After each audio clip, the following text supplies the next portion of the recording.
20 months ago, the future of these young men and women were uncertain. They had dreams of pursuing careers as helicopter pilots. But coming from extremely humble backgrounds, their parents just didn't have the funds. However, their dreams became a reality when the PTDF awarded full scholarships to every single one of them to train as internationally certified helicopter pilots.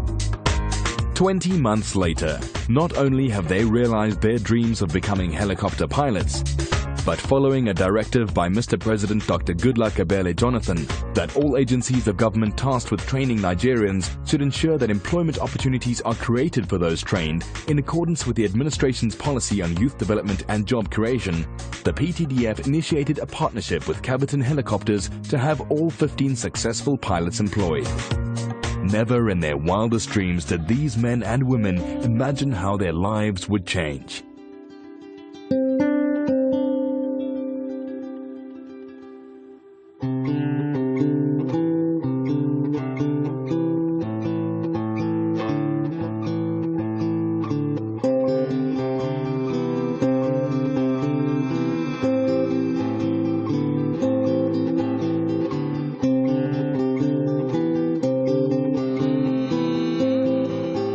PTDF is Petroleum Technology Development Fund.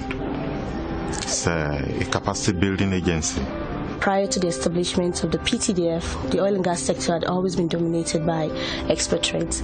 So the country wanted to build its own indigenous capacity to ensure that we fill up those vacancies. We don't want a situation where the industry will continue to be dominated by expatriates.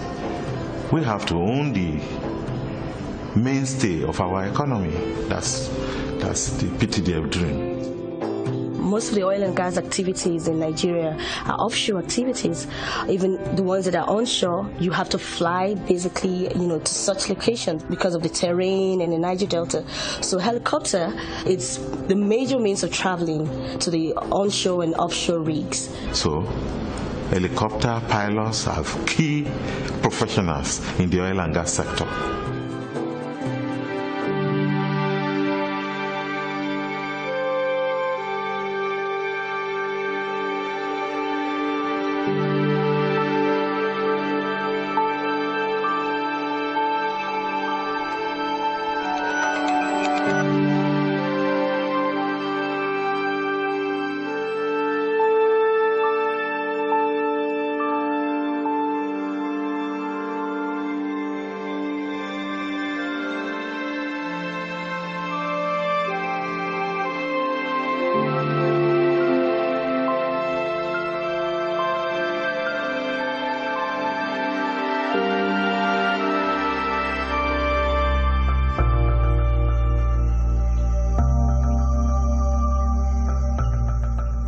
I am from Bakori local government of Katsina State, and I stay in Katsina town.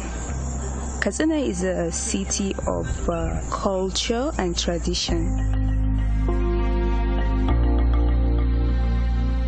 Being a Muslim woman, especially in the northern part of Nigeria where I hail from, it's very hard to pursue your dream, especially when it comes to Western education.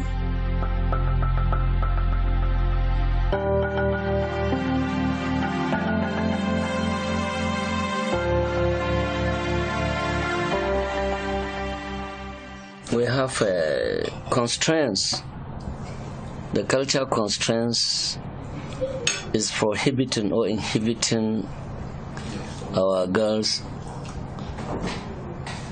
to get higher education.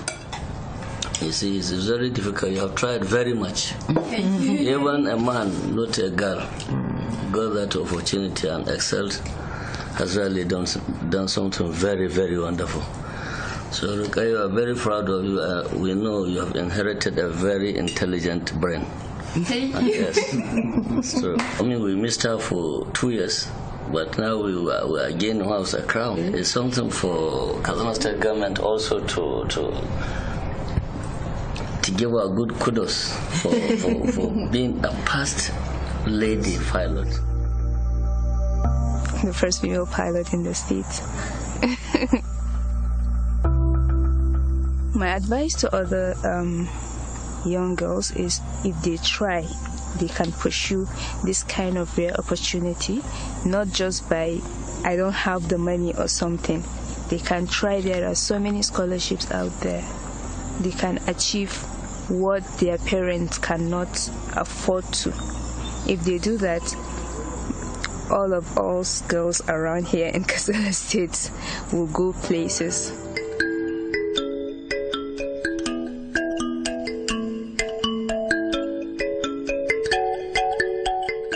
I grew up in Port Harcourt, River State.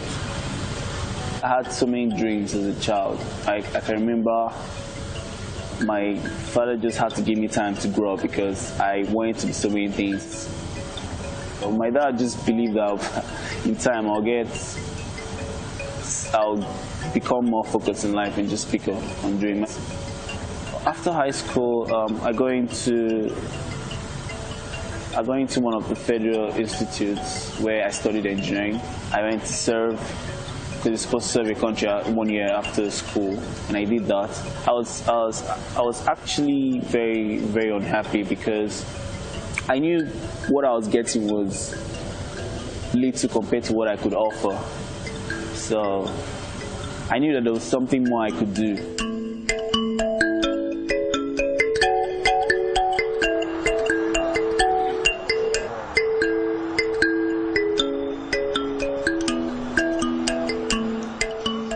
The day I found out my brother was going to be a helicopter pilot was unexpected. Even for him, he was surprised. In the middle of the night, he got a call. Send your details. We have something for you. And next thing, he's a pilot. It was really amazing. It was really amazing.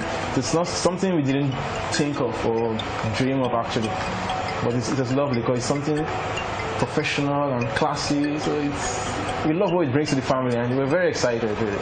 Very proud of him. More than words can describe. I'm very proud of him. Like I said before, pilots are well paid. I mean, and besides that, you can probably save up money and buy a private jet, even if it's a small one, the ones you used to learn, and I could just take a private trip, you know, a little tour, see how it is to be in the cockpit. It shows that if you don't settle for less, you can get what you want, because he never believed he was going to get anything less than the best. He always had this dream, something big, something always big. When he talked about something big. He never settled for less. And I learned that from him. And I'm just going to keep pushing until I get what I want. Oh my God! Yeah, calm down.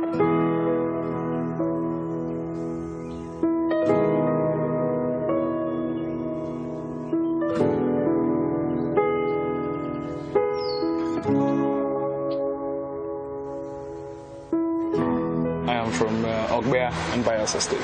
Home is Bayelsa State.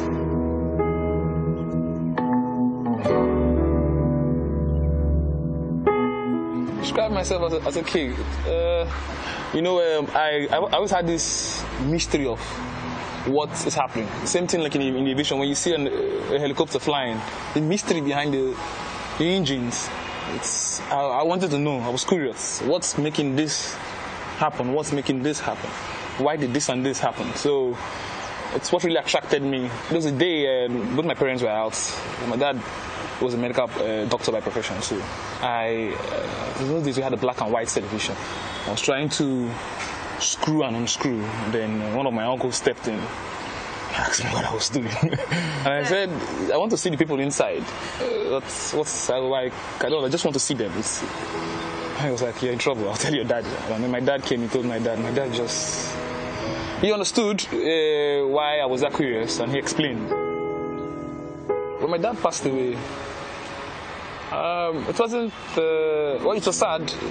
Growing up without a father is the way. It's not fun. You know, when you need those fatherly advice, you know, and you need someone to confide in, especially as a man. It's a totally different ballgame. But he's no more there, so we don't do those things. So those are days we miss, and that's life. When you lose someone you love, and you know you're not going to see them again, a lot of thoughts go through your mind, you know. Also changes your life. I have two younger brothers. So it was now not my dad and my mom looking out for 3 of us. It's like me and my mom now looking out for the rest of them. And I wasn't really sure if I was ready for that at the moment. But when it's there, when it happened, it happened. It's a choiceless situation.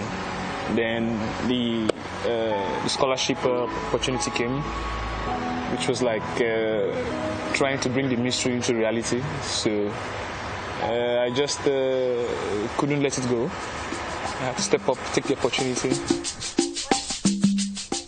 I grew up in Katsina State. That's in the city, Kaduna, because Kaduna. I came out from a huge family. Came out of a family of 4 wives, and altogether there are 20 kids in the family.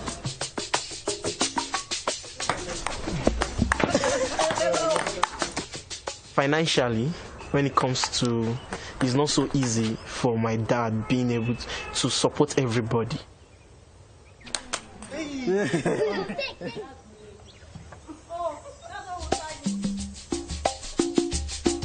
One night like that, he woke the 2 of us up and said that, look, you as a mother, it's not possible for me to send to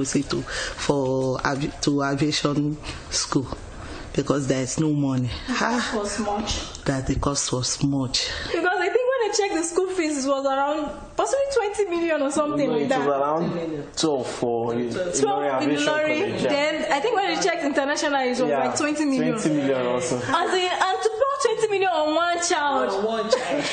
Because we're a class. Finally, the dad just called me one day like that okay, your son can now go for the aviation school where in South Africa, having a scholarship. I was very, very happy. Then later, he told me on phone that he's even the youngest pilot among them. I said, how will they allow you like this? He said, no problem, mommy, just don't worry that he will cope, he will do this, he will do that. I said, okay, no problem. Although really what I believe in is that he's very brilliant. I grew up in a small town called Zaria in Kaduna State.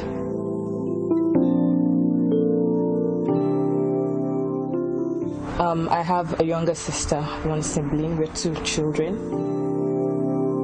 Religion is, I would say, it was very, very important. That was one of the first things my parents, I would say, inculcated in us as children.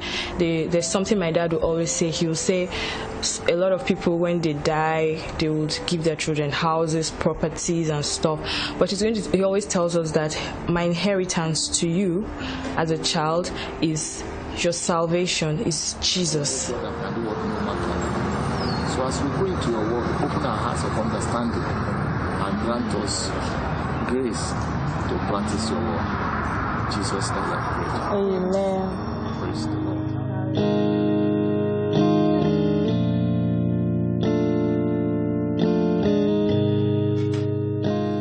I got married November 26, 2011. I've been married for just about a year when I applied for this scholarship.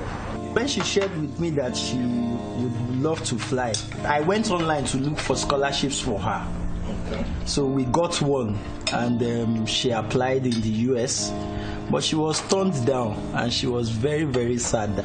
Then we drove down to the campground. So I asked her to kneel down to start thanking God that she was not shortlisted.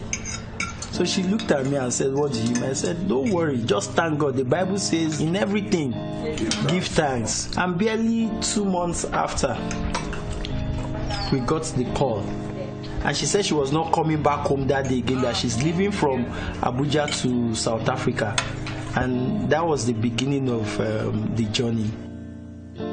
It's been pretty amazing to see these young people from across the country, from the north, the west, the south, the eastern part of the country, just doing their thing and pursuing their dreams.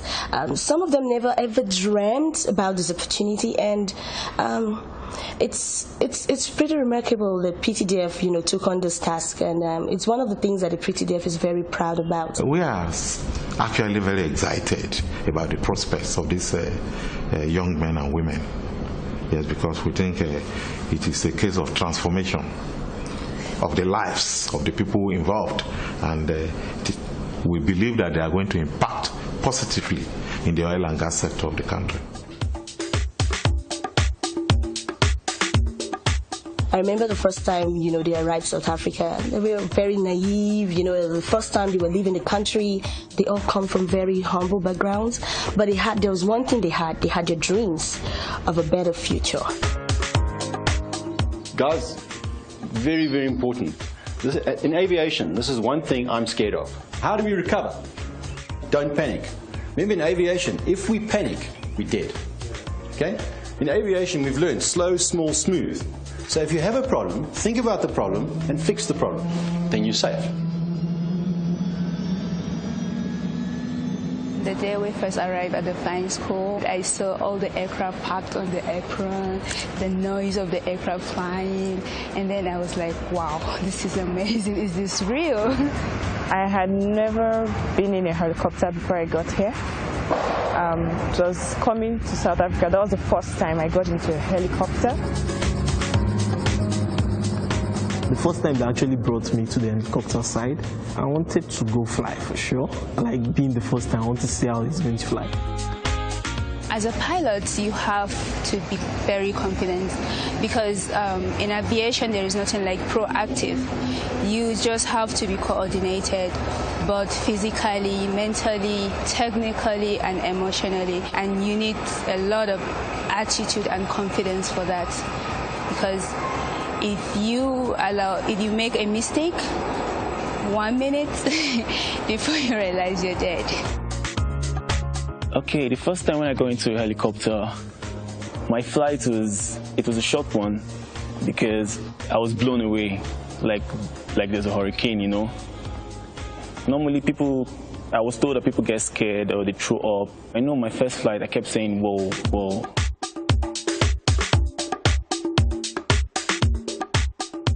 As a pilot, I've learned never to be frightened. Always push whatever comes to you. You need to tackle it as fast as you can before it gets so serious. Now somebody becoming a pilot, a commercial pilot license at the age of 18. That is amazing. In fact, that guy will be the youngest pilot in Nigeria. When you see him and see what he has achieved within such a short time, it means that with government support, the institutional environment, and also the determination and the will to succeed, there is no limit to what can be achieved. No limit.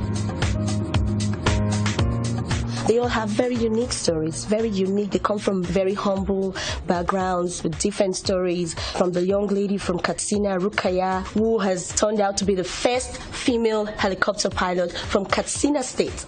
It's really amazing. And then we have the young lady from Kwara State, Elizabeth Babatunde Jesoleke. She was always very focused from the onset. She was competing against the guys, and she was ahead of her game. She stayed focused, and she made it through. We don't only go for gender equity. We are striving towards gender balance.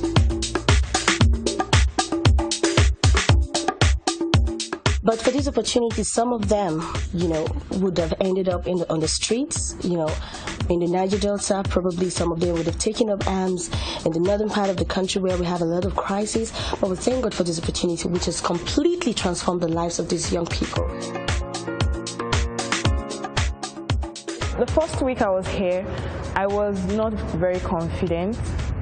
I was a bit scared, because I was like, how am I going to fly this big machine?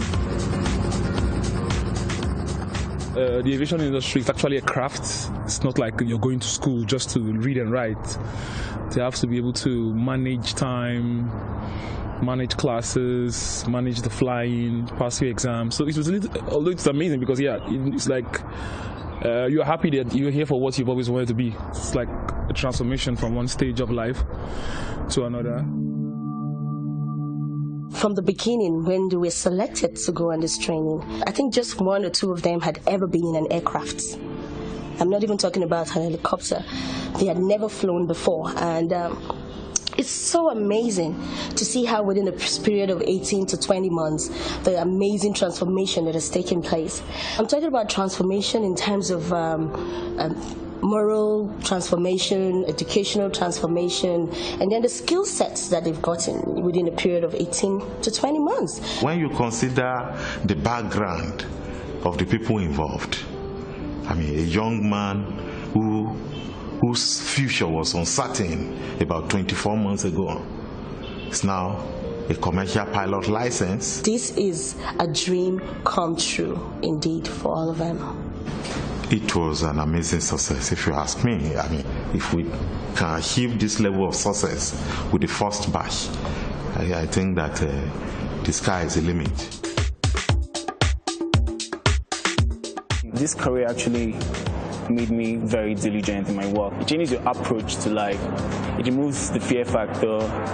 It removes the adrenaline rush when you want to try things. Now I can comfortably skydive and do bungee jumping. You know, this flying actually removes the fear factor in you, and you can try stuff. Yeah. I would say I used to be a bit scared of heights, like being on a bridge that's got water under. I would be really scared and stuff like that. But as we continued to fly, my confidence level rose up. Okay, what has changed is the way I talk, actually. When I talk, I don't think, really, most of the time if I talk. I went to Nigeria December last year for a break from the course, and the way I was talking with my brother was like, now you're talking different from before you left. Being in the aviation industry is not just about flying. It also molds your life in a particular pattern. I think it made me bolder. Yeah, it's not saying I've been shy initially, but I tend to hit the nail on the head now very fast and sharp. Even when you're flying, you don't have 30 minutes to think about that. Neither do you have 20 minutes to think about it, or 10 minutes. No, you have seconds. So they mold you in terms of being able to analyze, conclude, and make the right decision in a very short period of time. So it's not just about the flying. It now moved from the aviation industry into your personal life. I see so many changes in me. I learned something amazing, something that has transformed my life. It's something I never expected I was able to achieve in 2 years. Today I'm a instrument-rated commercial helicopter pilot, and I feel so proud. Without the support of an organization like the Petroleum Technology Development Fund, and of course the support of our minister, the Minister of Petroleum Resources, Mrs. Dezani Alice Madueke, and of course the backing of our President, Goodluck Ebele Jonathan, who is passionate, very passionate about youth empowerment and youth employment, we would not be singing the good music that we are singing today.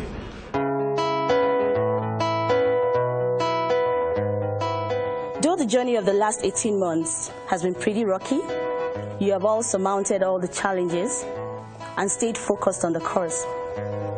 And today we are here to celebrate the success of these young men and women who are now fully qualified, internationally certified, instrument-rated commercial helicopter pilots. I am pleased to inform you that following a recent directive by Mr. President, His Excellency Dr. Goodluck Ebele Jonathan, that all government agencies responsible for capacity building should ensure that all those that are trained are employed through a job creation policy. The PTDF has taken a step forward to engage Caverton helicopters through a partnership that would ensure that you build the required number of hours that allows you to practice as internationally certified pilots in Nigeria. This partnership would culminate into permanent employment for all of you who are fully qualified. As a matter of fact, Nigeria is waiting anxiously to receive you. Conditional letters of employment are already ready, typed, signed, sealed, waiting to be delivered. It is one thing to train people. It is completely a different thing altogether to create job opportunities for them. And the president has been very, very particular about creating job creation, employment of youth. Is very committed to that cause. The Honorable Minister of Petroleum is committed to that cause. So this was a perfect timing for the scholars.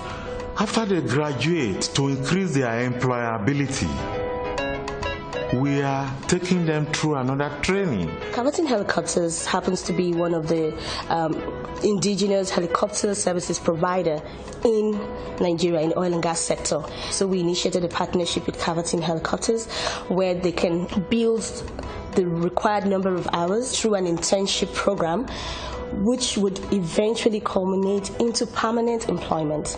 It's a very expensive training. Nobody can afford to pay to build those hours. We want them to be fully qualified so that they will be able to give their very best when they get into the industry. Basically, what the PTDF has done is to complete the whole cycle. A special thanks goes to the Honorable Minister of Petroleum Resources, Mrs. Desiani Allison Maduke, for our leadership as the Fund Supervising Minister. I just wanted you to know that I'm very, very proud of all of you. The PTDF is very proud of you. The entire country is proud of you. And I'm very hopeful that all of your stories, every one of you here, would inspire other young men and women out there back home in Nigeria. Congratulations. I would really love to thank Miss Timipre Wolo. She's been a mother. She's been a mother to us. She's been there. Anytime you call her, she's ready to help you. I really, really want to appreciate her always checking up on us. Just like a mom that really gave birth to you. Like, she goes out of her way to make sure you're okay. It's been a huge success. It's been a huge success. Like, personally, I've flown with a number of them in the helicopter. It took me around to Sun City. We went to Pretoria area. We flew over a dam.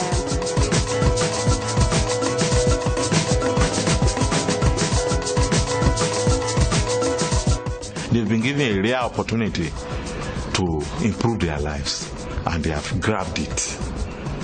I hope they can continue to appreciate the significance of the opportunity they have been given.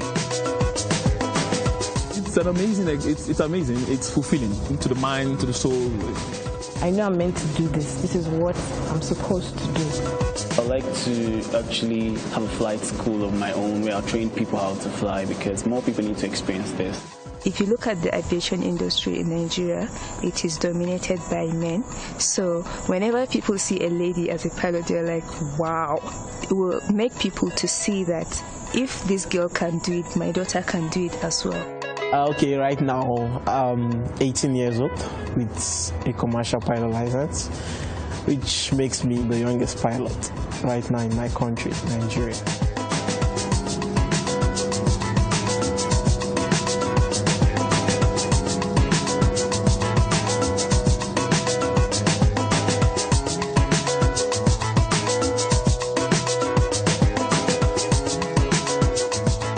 To say a very big thank you to the Petroleum Technology Development Fund, PTDF, for giving us this wonderful opportunity to show our skills and to build our nation. I would like to use this opportunity to thank the Executive Secretary of PTDF, Mr. Femi Ajayi. I want to say thank you to PTDF, Petroleum Technology Development Fund of Nigeria. And I want to say thank you to the President of Nigeria for providing the fund throughout the program. I want to say thank you to Nigeria as a whole. They are role models of a sort. I mean, they can inspire others to aspire to higher heights. This is the time for young people to take their place in Nigeria. The space is there, the opportunities are there. The time is now.